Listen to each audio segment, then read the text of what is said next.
Okay, let's revisit the definition of thrive. It is to grow, prosper, and flourish. Flourish, the word actually comes from floral origins, as you can imagine, and it means when the stem of a flower reaches up towards the sun and its roots down through the soil. And so this is the definition that is the basis for this month's content to create the conditions that we live and work best in, because it's up to us to create those conditions for our growth. So when we think of nature, we think of flowers or a vegetable garden or crops, it needs to have the right soil, the right environment, the right nutrients. And so we are the same. And so we are going to look at 3 areas where we're going to create the conditions for our best life, where we can grow the best. 3 areas.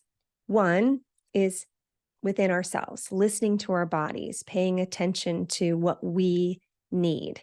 And we go back to the first, actually 2 boxes in the personal story framework there.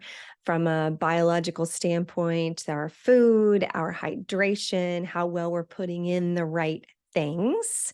And then the second box is how well we are stewarding our stillness to make sure that we're getting our breath work, our gratitude, all the things that we've covered. So the first place is the conditions of creating the conditions within ourselves.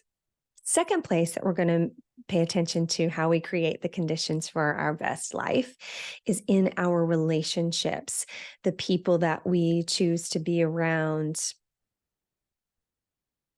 Number 2. And I know that applies both our friends, our family, as well as our colleagues, our coworkers, our leaders, anybody that's in our lives that we have relationships with. The third area that we create the conditions is our environment, where we choose to live and work.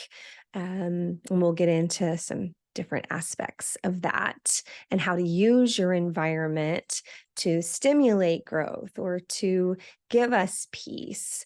But it's up to us to be aware and awake of how our environment impacts us and our ability to thrive. So that's where we're going next.